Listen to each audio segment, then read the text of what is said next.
আজকের বর্ষের শিক্ষার্থীদের বিদায় উপলক্ষে মাননীয় সভাপতি সাইফুল ইসলাম জীবন স্যার, মাননীয় সহসভাপতি মোহাম্মদ মিজান স্যার, উপস্থিত শ্রদ্ধেয় শিক্ষক শিক্ষিকা মণ্ডলী, বিশেষ অতিথি আলিমুল স্যার, উপস্থিত শ্রদ্ধেয় শিক্ষক শিক্ষিকা মণ্ডলী, প্রাণপ্রিয় ছাত্রছাত্রীবৃন্দ ও আমার বিদায়ী বড় ভাই বোনেরা, সকলের প্রতি রইল আমার আন্তরিক শুভেচ্ছা ও সালাম। আসসালামু আলাইকুম ওয়া রাহমাতুল্লাহি ওয়া বারাকাতুহু।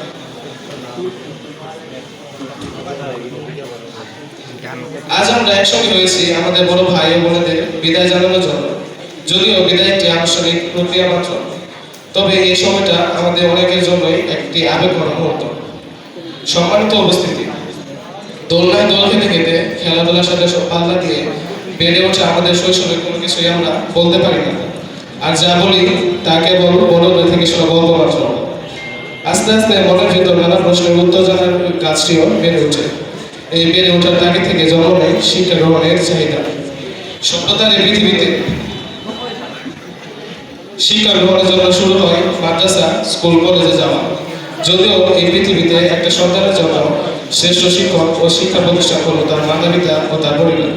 তবে খুব অল্প সময়ের জন্য মাতা পিতা অবসর গ্রহণ করে উপদেষ্টায় উপনীত হয়, তখন শিক্ষাদানের গুরুদায়িত্ব পড়ে স্কুল কলেজে শিক্ষকদের উপর। সম্মানিত শিক্ষক ও শিক্ষক শিক্ষিকা মণ্ডলী, পরিবার থেকে অক্ষরজ্ঞান অর্জন করে এসে পরিচিত হই আপনাদের সাথে। নতুন এক পরিবেশে যখন একত্রিত হই তখন আমরা তেমন কিছু বুঝি না। আপনাদের উদাহরণের কোঠায় কি সযত্নে না ঠাঁই দেন আমাদের। কিছুদিন যেতে মনে হয় আমরা আমাদের পরিবারের পাশে আরো একটা পরিবার পেয়েছি। বারন্ত সেই চারা গাছটা আপনারা কত সযত্নে না বৃহৎ বৃক্ষে রূপান্তর করে তোলেন। প্রিয় শিক্ষার্থী, রক্তের সম্পর্ক ছাড়াও কিছু সম্পর্ক যে মধুর হয়ে উঠে, বন্ধুত্ব হচ্ছে তার এক শ্রেষ্ঠ উদাহরণ। বন্ধু শব্দটার সাথে আমরা পরিচিত হই শিক্ষাঙ্গনে এসে। আমার মনে হয় বন্ধু শব্দটার মাঝে সব থেকে কম স্বার্থ থাকে। প্রিয় বিদায় বড় ভাই বোনেরা, কি কথা বলিব আজ আপনাদের দলে পুরোনো স্মৃতি কেবল মনে হয়। আপনারা ছিলেন আমাদের পথ দেখানো মানুষ, আমাদের সাহস, আমাদের অনুপ্রেরণা।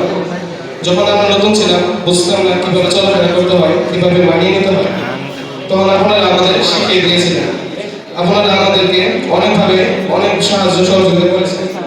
কখনো আমাদের ভুল ধরিয়ে দিয়েছেন, কখনো বা সাহস দিয়ে বড় ভাই হিসেবে পাশে থেকেছিলেন, কখনো বাইরের বিপদে, আবার কখনো পরীক্ষা হলের বিপদে আমাদের পাশে দাঁড়িয়েছিলেন। অনেক কথা বলা চলে, আসল কথা হয়নি বলা। আজ থেকে যা হবে না আপনাদের সাথে কথা চলা। কৈশোরের শুরু থেকে দীর্ঘ কয়েকটা বছর আপনাদের সাথে কাটিয়েছি। কেটে গেছে অনেক দিন, অনেক বছর। বুঝিনি আমাদের এই প্রতিষ্ঠান ছেড়ে আবার চলে যাবে।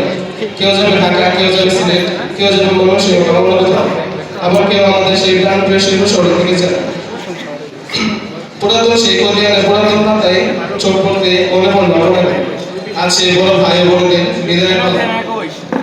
চলার পথে না বুঝে অবুঝের মতো অনেক সময় অনেক তর্ক বিতর্কে জড়িয়ে পড়েছি। হয়তো আমরা না বুঝে মানুষগুলো আজ আপনাদের কাছে ক্ষমা প্রার্থী। চাহিয়ে ক্ষমা বাড়িয়ে দিলাম আমাদের